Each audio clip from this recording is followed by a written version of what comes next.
The baculovirus is commonly used as a DNA vector used in combination with insect cell lines for protein expression.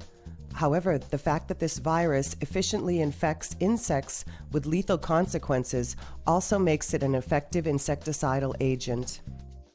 In Brazil, for example, wild-type baculovirus is applied to more than 1 million hectares of soybean crops annually for control of the velvet bean caterpillar.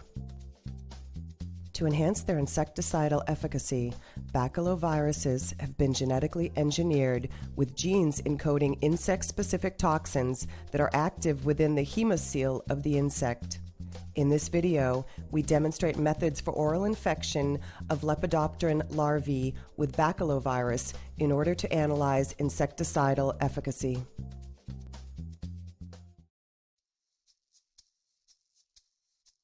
Hi, I'm Huarong from Bryony's Botanist Laboratory in the Department of Entomology at the Iowa State University. And I'm Wendy Sparks, also of the Bonding Lab. Today we will show you two procedures for baculovirus infection of Lepidopteran larvae. First, Huarong will show you how to infect neonate larvae using a droplet feeding bioassay, and then I will show you how to infect mid to late instar larvae using a diet bug bioassay. So let's get started.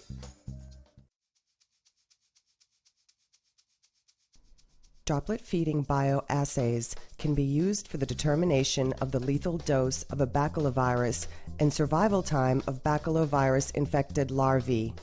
Early instar or neonate larvae are generally